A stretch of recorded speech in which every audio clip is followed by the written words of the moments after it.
भारत में हुए पहलगाम हमले के बाद भारत की तरफ से एक मुस्लिम महिला जो कर्नल है उन्होंने पाकिस्तान को मुंहतोड़ जवाब दिया है।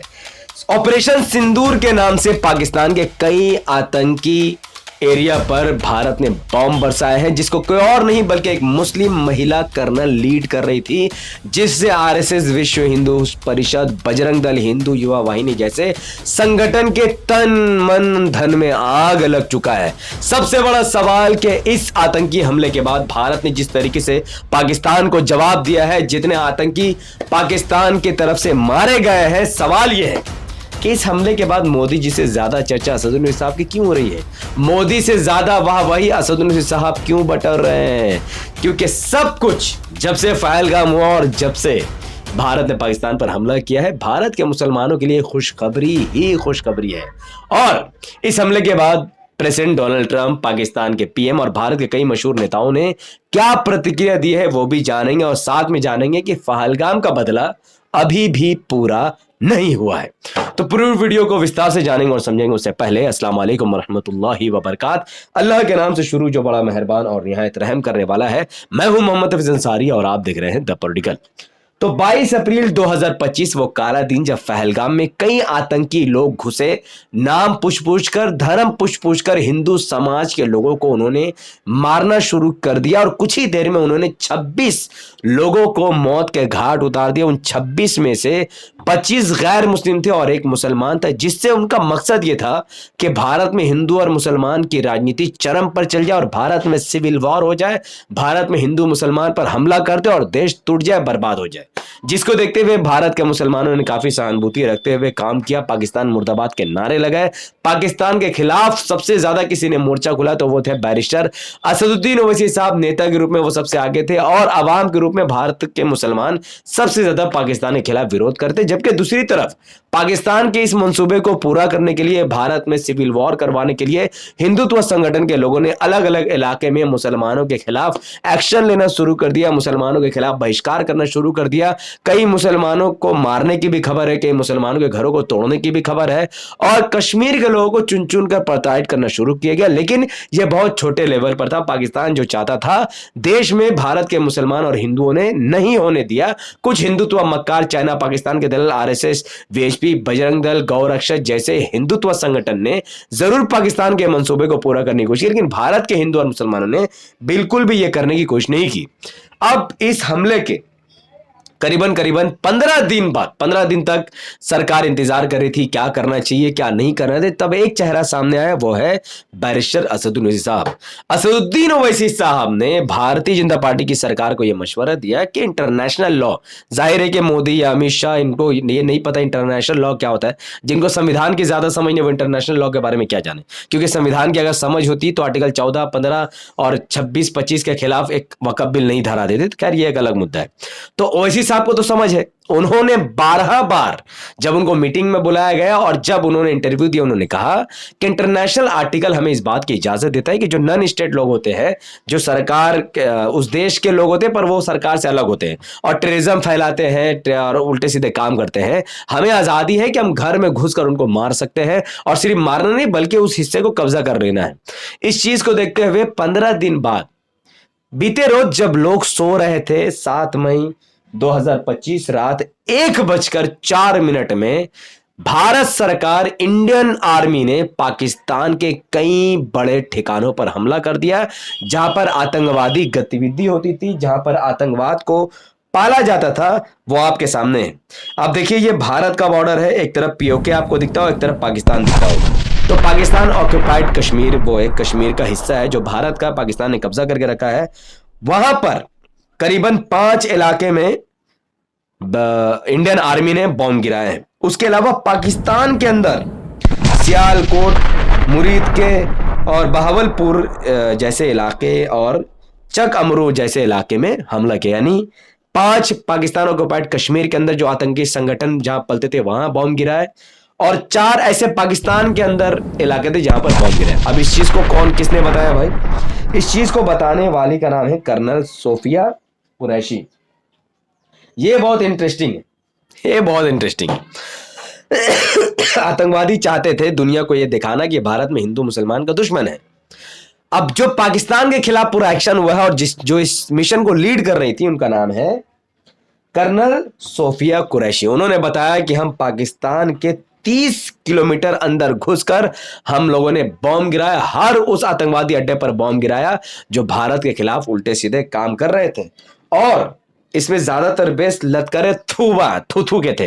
एक होता है लश्कर तैयबा जैसा कोई संगठन एक्चुअल में एग्जिस्ट नहीं करता है, जो लश्कर तैयबा खुद को बोलते हैं वो असल में लश्कर थूथू है। लश्कर तैयबा का तो अलग मकसद, अलग मीनिंग हो गया।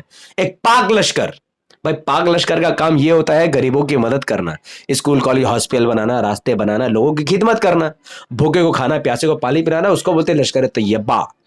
अब इन्होंने अरबिक नाम ले लिया, उर्दू नाम ले लिया, और उसके बहाने लोग लश्कर थूथू क्या करते हैं, आम लोगों को मौत के घाट उतारते हैं। तो उनके कई सारे इलाकों में बॉम्ब गिराया गया। अभी ये एक्शन का रिएक्शन था पहलगाम में, जो उन्होंने टेररिस्ट अटैक किया मुसलमानों को बदनाम करने के लिए। एक मुस्लिम कर्नल ने इसके बदले में जवाबी कार्रवाई की। तो कर्नल सोफिया कुरैशी ने पाकिस्तान के बहुत सारे अड्डे में बॉम्ब गिरा दिए। इससे क्या हुआ देखिए, ट्रंप जो कि इस वक्त अमेरिका के प्रेसिडेंट ने, उन्होंने कहा कि ये काफी शर्मनाक है। तो भाई शर्मनाक हिरोशिमा नागासाकी में बॉम्ब गिराना नहीं था, जब आपने हिरोशिमा नागासाकी में बॉम्ब गिराकर मिलियन लोगों को मौत के घाट उतार दिया।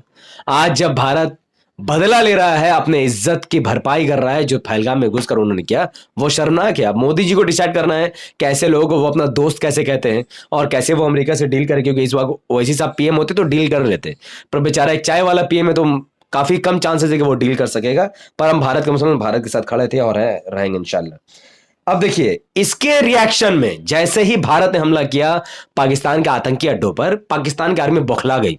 उन्होंने अंधाधुंध पूंछ एरिया में फायरिंग कर दिया, 36 लोग घायल हो गए और 10 लोगों की मौत हो गई, इसमें ज्यादातर मुसलमान थे। यानी पाकिस्तान इस वक्त भारत के मुसलमानों को मार रहा है और पाकिस्तान कहता है कि हम कश्मीर के साथ है। तो कश्मीर के साथ है तो फिर पूंछ में रहने वाले मुसलमानों को क्यों मार रहा भाई? तुम कश्मीर के साथ खड़े हो, कश्मीर को आजाद कराना चाहते हो। कश्मीर गुलाम थोड़ी है, पाकिस्तान गुलाम देश है, वो आर्मी की गुलामी करता है और हमारे ही लोगों को तुम मार रहे हो, यानी मुसलमानों को मुसलमान को मार रहे हो, जिससे जाहिर है कि तुमसे बड़ा बदकार और घटिया आर्मी इस दुनिया में एग्जिस्ट नहीं करती है। मौलाना मसूद अजहर के 4 मदरसों पर बॉम्ब गिराए गए हैं और उसके 10 परिवार वालों को मौत के घाट उतार दिया है। इस चीज को मौलाना मसूद अजहर ने भी एक्सेप्ट कर लिया है, एक्सेप्ट कर लिया उन्होंने, क्या है उनके 10 लोग मारे गए। अब देखिए पाकिस्तानी पीएम ने क्या कहा। पाकिस्तानी पीएम शहबाज शरीफ ने कहा कि मक्कार दुश्मन ने पाकिस्तान के 5 मुकामात पर बुज़दिलाना हमला किया है। पाकिस्तान भारत की मुसल्लत करदा इस जंगी अमल का भरपूर जवाब देने का पूरा हक रखता है और भरपूर जवाब दिया जा रहा है। पूरी कौम अफवाज पाकिस्तान के साथ है और पूरे पाकिस्तानी कौम का मोदाल और जज्बा बुलंद है। पाकिस्तानी कौम और अफवाज पाकिस्तान से निपटना बखूबी जानते हैं, दुश्मन को अपने मजमून मकासद में कभी कामयाब नहीं होने देंगे। इनका मतलब है कि हमारे पास हक है कि हम जवाब देंगे। पहले ये बताओ कि गधा कितना बेच रहे हो चाइना को? तुम्हें हक है कि तुम जवाब दो, पर किस हक से तुम चाइना को गधा भेज रहे हो?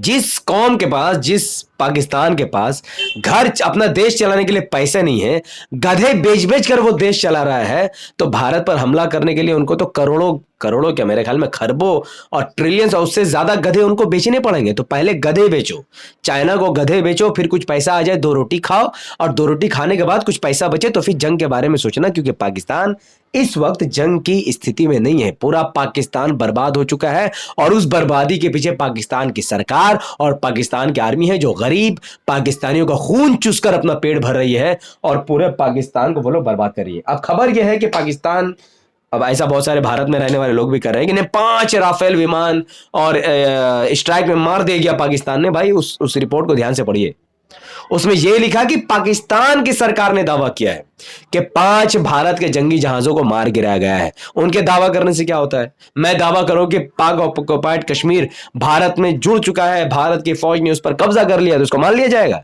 जब तक सबूत ना हो, तो आपके पास तो कोई सबूत नहीं है, तो आप मुंह उठा के कह दो कि 5, आप कह दो 100 राफेल को अपने मार गिराया है। झूठ बोलने में क्या, बोलने को तो कोई भी कुछ भी बोल सकता है, पर उससे फर्क नहीं पड़ेगा। मैं आपको एक रिपोर्ट दिखाता हूं।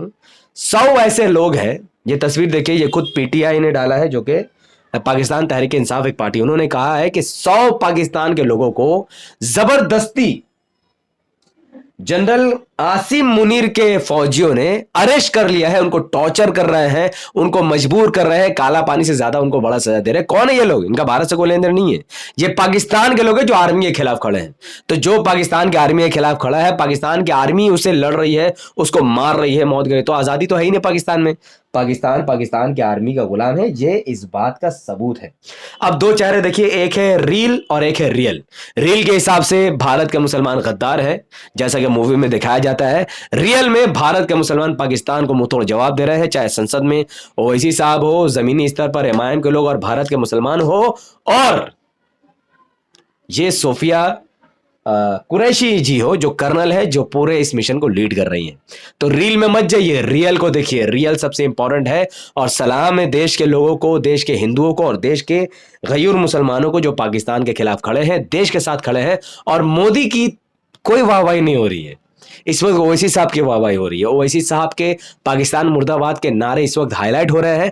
पूरे सोशल मीडिया में आप चला लो, आज तक, एबीपी न्यूज और खेसरी जैसे जितने चैनल से, सब ओवैसी साहब की वीडियो वायरल कर, क्योंकि सब जानते हैं कि जो कुछ हो रहा है इसमें सबसे बड़ा दिमाग ओवैसी साहब का है। क्योंकि ओवैसी साहब ने आर्टिकल सुना कर बीजेपी की सरकार को यह बताया कि आप ऐसे ऐसे एक्शन ले सकते हैं, इसके अलावा कोई चारा नहीं है।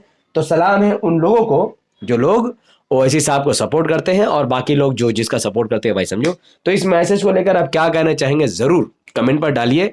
और पहलगाम में हुए आतंकी हमले को लेकर ये पूरा बदला नहीं है। मेरा मानना है कि जिन लोगों ने गोली मारी है उनको मारना जरूरी। पाकिस्तान को बर्बाद कर दो, मुझे क्या लेना देना, खत्म कर दो पाकिस्तान को। लेकिन जिन लोगों ने नाम पूछ कर हमारे हिंदू भाइयों को मारा है, जब तक उनको लाकर भारत में नहीं मारा जाएगा तब तक हम इस बदले को पूरा बदला नहीं मानेंगे। जो मेरी बातों से इत्तेफाक रखते हैं, हिंदू या मुसलमान, इस वीडियो को इतना शेयर करो ताकि सरकार तक पहुंच जाए और उन लोगों को ढूंढने लगे सरकार जिन्होंने असल में पहलगाम में लोगों को मारा है। वरना सब कुछ ठंडा हो जाएगा और ये बदला अधूरा ही रह जाएगा। मिलते हैं अगले वीडियो में। अस्सलाम वालेकुम व रहमतुल्लाहि व बरकातहू। मैं था मोहम्मद हफीज अंसारी और आप देख रहे थे द पॉलिटिकल।